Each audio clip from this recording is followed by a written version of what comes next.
Bonjour à toutes et à tous. Vous employez une aide ménagère en Israël, ou peut-être que vous y songez. Alors ce décryptage est fait pour vous. Parce que oui, les règles du Meshek Bayit vont changer en 2025 et croyez-moi, il est vraiment crucial de s'y préparer.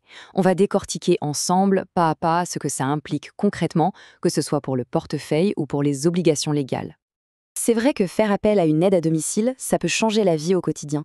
Mais il faut bien avoir en tête que ça veut aussi dire devenir un employeur. Et qui dit employeur dit des devoirs bien précis, à la fois légaux et humains.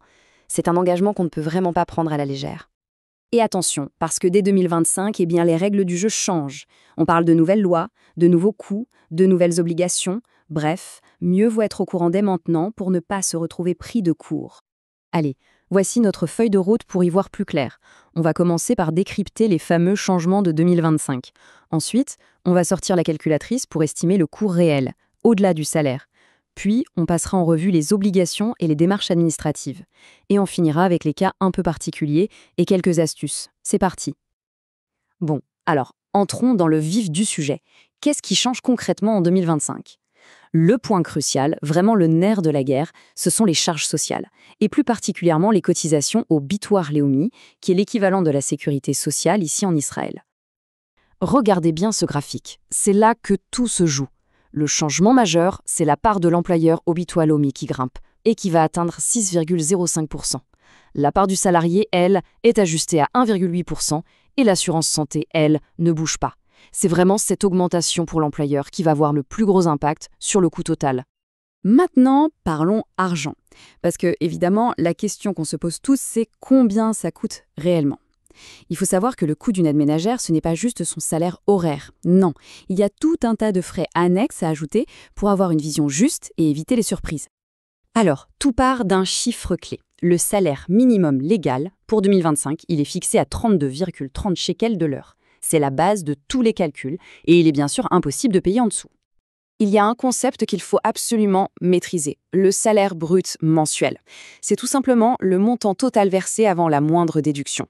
Pourquoi c'est si important ? Parce que c'est sur cette base que toutes les cotisations sociales sont calculées, aussi bien celles de l'employé que les vôtres. Et là, c'est super important de bien voir la différence. D'un côté, il y a la part de l'employé, Bitoire Leumi et retraite, qui est déduite de son salaire brut. De l'autre, il y a la part de l'employeur que vous payez en plus du salaire. On y trouve aussi les pitsouïm, qui sont les indemnités de licenciement. C'est une différence cruciale à comprendre pour bien budgétiser. Ce tableau y résume tout ça parfaitement.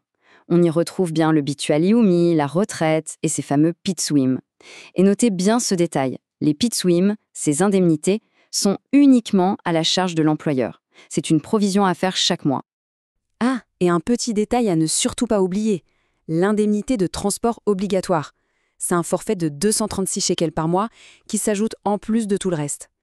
Bon, maintenant qu'on a parlé argent, passons aux obligations légales. Pour que ce soit simple et clair, on peut les regrouper en 4 grands piliers. C'est comme une checklist pour être sûr de ne rien oublier. Concrètement, qu'est-ce qu'il faut faire ? C'est simple, il y a 4 étapes clés. Premièrement, s'enregistrer comme employeur auprès du Bitoire Leumi. Deuxièmement, déclarer les heures travaillées tous les trimestres. Troisièmement, après 6 mois de travail, il faut ouvrir une caisse de retraite pour l'employé. Et enfin, quatrièmement, verser chaque mois cette fameuse indemnité de transport. Savoir quoi faire, c'est une chose. Mais savoir comment le faire, c'est encore autre chose. Dans cette partie, on va s'intéresser à la gestion pratique, à la paperasse, pour que tout se passe le plus simplement possible. La grande question, c'est donc comment on gère toute cette paperasse sans s'y passer ses nuits. Comment on s'y prend avec les déclarations, les paiements ? Heureusement, aujourd'hui, il y a des outils qui sont là pour nous simplifier la vie. Le portail en ligne du Bitoire Leumi, c'est vraiment votre meilleur allié. Tout est centralisé au même endroit. On peut y déclarer un employé, faire les paiements trimestriels, mettre à jour les infos, accéder à l'historique. C'est l'outil incontournable pour une gestion fluide. Et attention, en plus des démarches en ligne, il y a des documents qu'il faut absolument conserver. Je parle d'un contrat de travail en bonne et due forme, d'un suivi détaillé des heures travaillées et bien sûr des fiches de paie mensuelles. C'est votre meilleure protection en cas de contrôle ou de litige. Allez, on arrive à la dernière partie, mais pas la moins importante, les cas un peu spéciaux et les optimisations. Parce que la règle générale c'est bien, mais il y a toujours des exceptions à connaître. Parce que oui, les taux ne sont pas les mêmes pour tout le monde. Par exemple, pour les employés de moins de 18 ans ou les résidents étrangers, le taux est réduit à 3,6%. Il existe aussi des taux préférentiels pour les personnes en situation de handicap dans certains cas et des règles spécifiques pour les retraités. Il faut donc bien vérifier la situation de la personne que vous employez.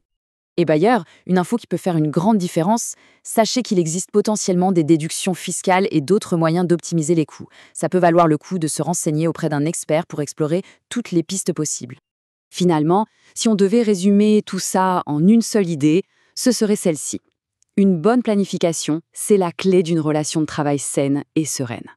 En maîtrisant ces règles, on s'assure que tout se passe bien, de manière juste, pour tout le monde. Voilà, on a fait le tour. Alors la question maintenant c'est, êtes-vous prêt ou prête pour une gestion sereine de votre Meshek Bayit? Avec toutes ces clés en main, vous avez tout ce qu'il faut pour y arriver. N'oubliez pas, la clarté, c'est vraiment le début de la tranquillité d'esprit.